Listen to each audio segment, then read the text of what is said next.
is at the core of Java. It is the logical construct upon which the entire Java language is built, because object defines, because class defines the shape and nature of an object. The first class already told, object is an instance of class. Okay. So we can first we define the class, then only we can create object from that class. So the class forms the basis for object-oriented programming in Java. Okay. So when we define a class, okay, so we declare its exact form and nature. Okay. So class syntax.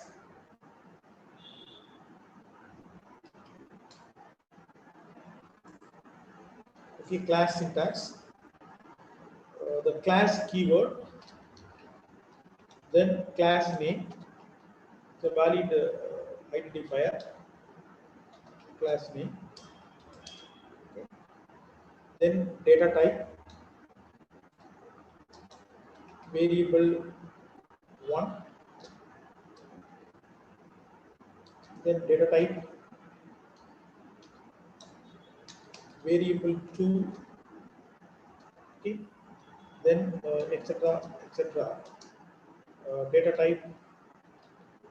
So we can declare any number of variable within a class. So variables which are declared inside a class are called as instance variables. Okay, are called as instance variables. Then I define some methods. Return type, method name 1, then arguments, then open, close. So like that we can define any number of methods. Okay. So the variables defined within a class are called instance variables. Okay. The code is contained within methods. Okay. So collectively, the methods and the variables defined within a class are called members of that class. Okay. So instance variables, in most cases, the instance variables are acted upon and accessed by the method defined for that class. Okay. So we cannot directly invoke the instance variable. Okay, because the instance variable, generally instance variables are declared with the modifier private. So private member cannot be accessed from outside the class. It can only be accessed from within the class. Okay.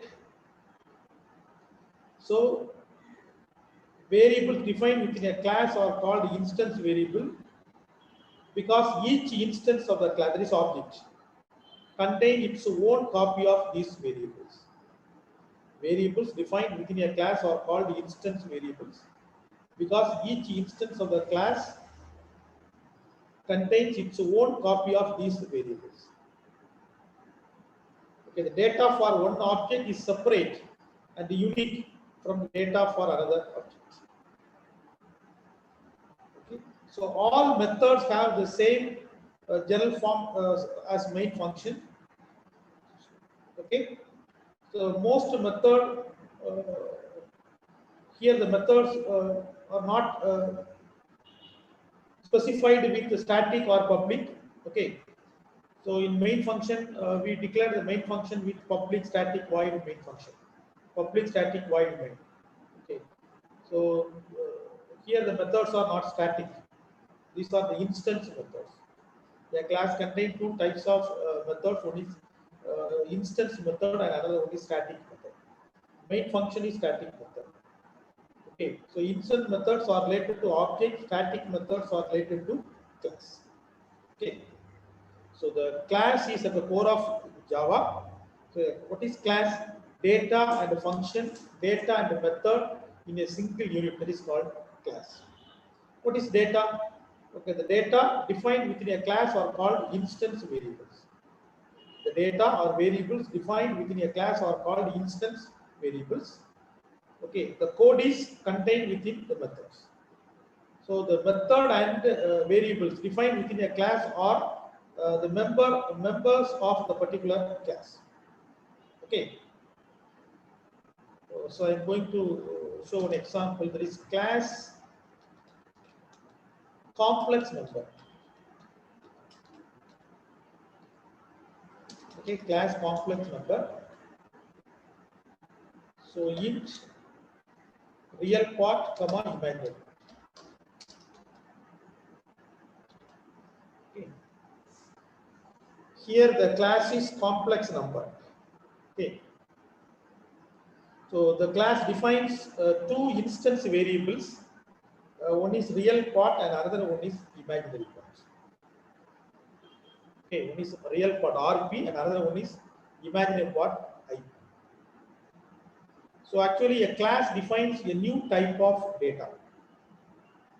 A class is a user defined data type.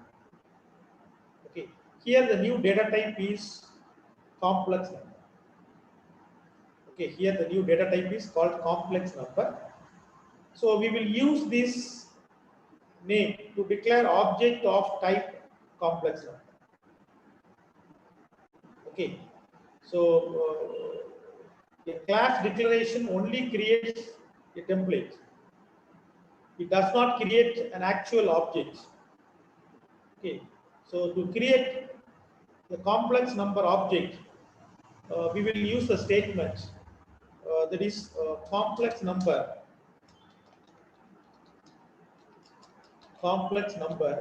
C equal to new complex number.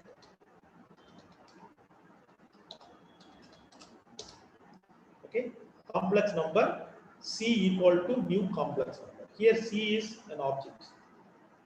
Okay, C is an object of complex number. Okay, complex number is a class. Okay, C is class variable. C is a complex number class variable. C is an object. Object is an instance of class.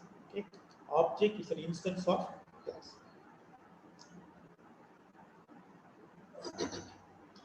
So each time we create an instance of your class, we are creating an object that contains its own copy of instance variable defined by that class. So every complex number object will contain its own copies of instance variable, real part and imaginary part. Okay, so every instance of the complex number, that is the object of the complex number, has its own copy of instance variables, RP and IP. So to access these variables, we will use a dot operator. That is dots. C dot RP, C dot IP. So how can we access C dot RP equal to 10, C dot IP equal to 5. So C is a complex number. C is a complex number object. Okay, C dot RP equal to 10. RP and IP are the members of the complex number. So C dot RP equal to 10. C dot IP equal to 5.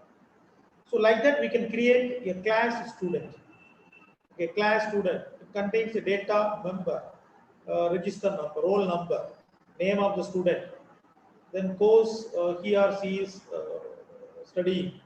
Okay, then marks in different subjects. So these are the members of the particular class students. So like that we can create a class bank account. So that class contains two instance variable, one is account number and another one is balance. So we can add some methods, withdraw, deposit, then balance and query. Okay, so we can add any number of methods. Okay. So here the C dot RP equal to 10 or C dot IP equal to 5. Actually, this statement tells the compiler to assign the copy of RP and IP. So that is assigned within the object C. Okay. So we use the dot operator to access both the instance variable and the methods within an object. Okay, within an object. So I will show one example. Okay.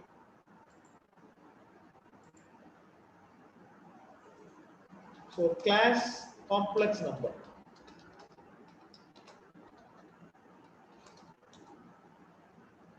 So int real part, comma imaginary part. This class has no method, only contains data member, only contains the instance variable. Okay. Then another class C demo. So this class contains a main function that is public static void main.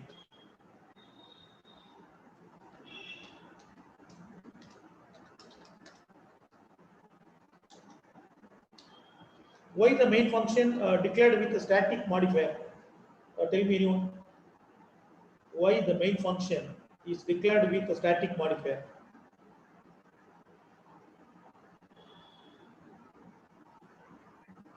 Okay, the main function is public static void main. Public means public function can be accessed from outside the class.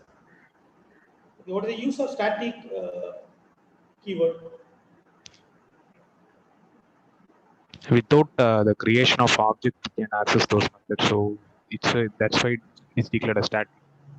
Yes, correct. Good. So without creating object, static function can be invoked. So without creating object, we can invoke the static function. Okay. So the main function is the first executable function. So before that, we cannot create any object. So this function is declared with a static keyword. So static function is related to class, not an object. Okay. So public static void main string.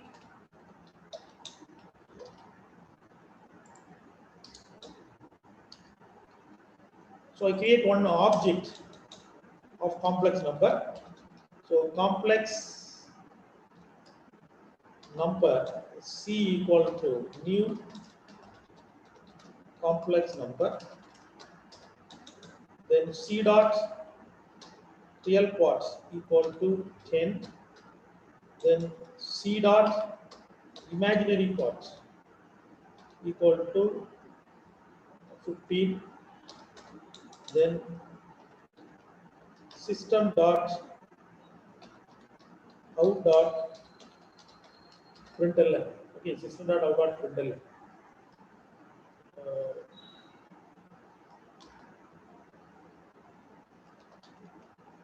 Result plus C dot RP plus I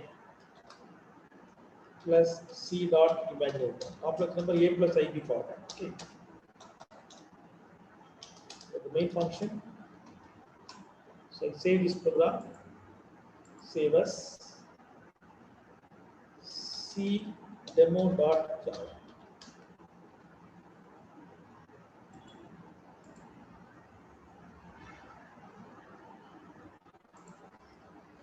Okay, class C demo dot Java. Okay, actually, this program contains two classes. So one class complex number and another one class C demo. So C demo is a main class because this class contains the main function. Okay.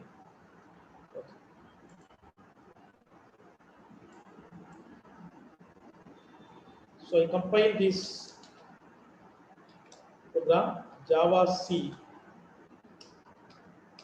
demo dot Java.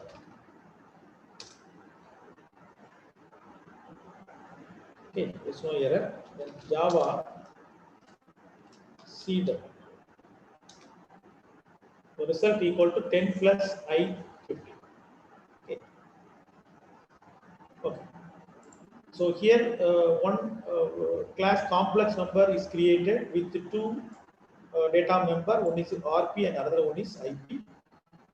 Then in the main function, I create one object of the complex number. Okay, that is C. Then here we are invoking the RP and IP using this object. So C dot RP equal to 10, C dot IP equal to 50.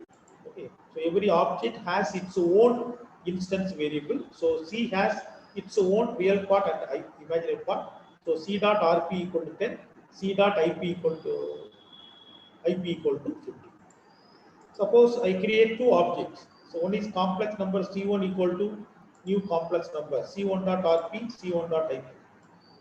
Okay, I again create another one object, that is C2. Okay, then C2 dot RP equal to 20. Then C2 dot imaginary part equal to 25.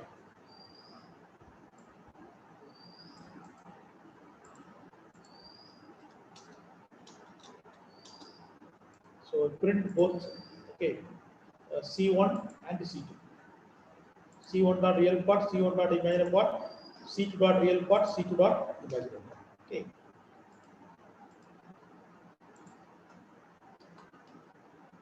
So we can create any number of objects from one particular class. Okay. So here result equal 10 plus I 15, result equal 20 plus I 25. Okay. So every object has its own instance variable. Okay. So how we declare an object? Okay. So when we create a class, we are creating a new data type. We are creating a new user-defined data type. So we can use this user-defined data type to declare objects of that type. Okay. Actually, the creating object is a two-step process. The first, we must declare a variable of the class type. So how can we declare the variable complex number C, complex number C1. So this is declaration, object declaration. This is the first step. The second step, creating object. So how can we create an object? We can do this using the new operator. That is C1 equal to new complex number.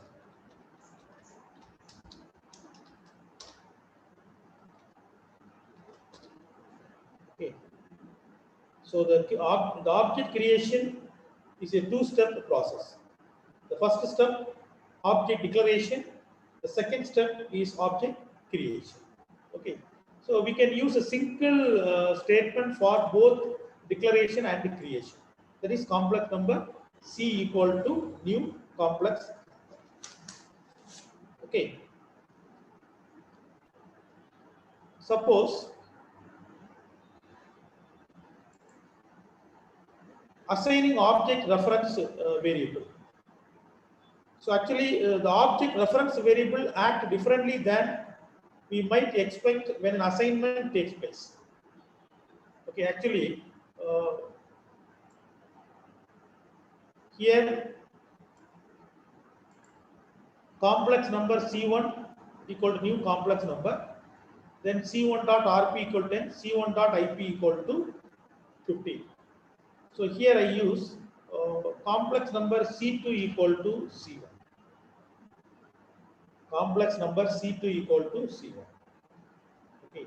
Here C2 is assigned a reference to a copy of the object that is referred to by C2. Okay. Referred to by C1. Actually, the object C2 is assigned with the object C1. Okay, the complex number C2 equal to C1. Okay. See the outputs.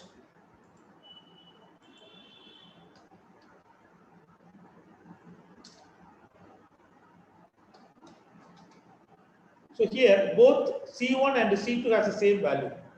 So C1 result 20 plus I 25. C2 also 20 plus I 25. Okay. So here the C2 refer the C1. Okay. So actually the assignment of C1 to C2 did not allocate any memory or copy any part of the original object. Okay, actually it simply makes C2 refer to the same object as does C1. So any changes made to the object through C2 will affect the object C1. Okay, since they are the same objects. Okay, that is the object reference variables. Okay, here C1 and C2 point to the same. Okay, same memory. So if you are changing the C2, then it will affect the C1 also. Okay. Okay. Next method. So actually the class usually consists of two things. One is instance variable and another one is instance method. Okay. So actually the method name is return type. The method name is return type. Method name, then arguments. Okay, then the method body, that is open curly brace, then close the curly brace. Okay, okay, I'm going to define one method in this class. That is void init int r comma int I. Here rp equal to r, then ip equal to I.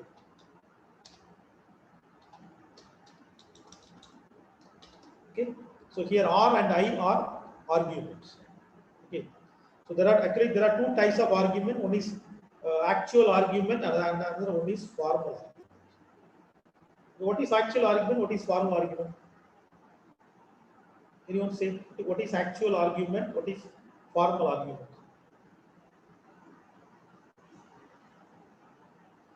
So the arguments which we pass during the function call is called as actual argument, and the method call is like the method which you have created. The two parameters are called as formal parameters. So. Okay, argument used in the function call or method call, that is actual argument. Argument used in the method definition, that is formal argument. Okay, okay. So here R and I are formal arguments. Okay, so these two arguments are used for initializing RP and IP. Okay, so here the RP is initialized with R and IP is initialized with I. Okay, then void display.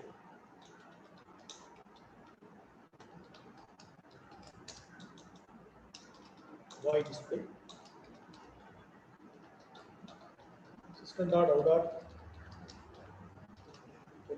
Okay.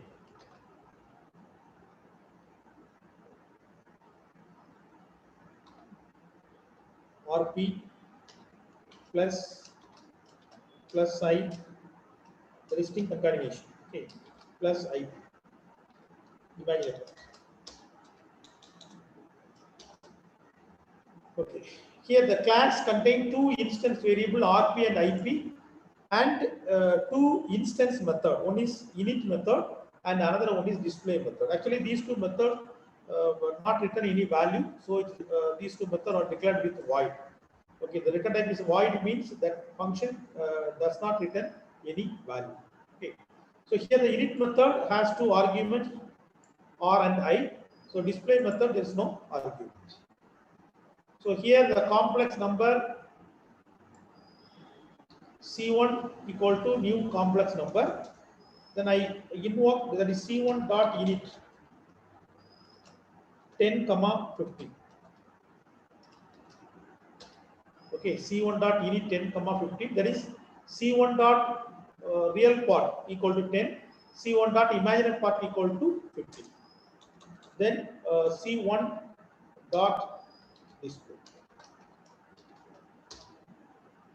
Okay, so now it will print RP and IP. What's the value of RP? 10. What's the value of IP? 50. So it will print 10 plus I 15.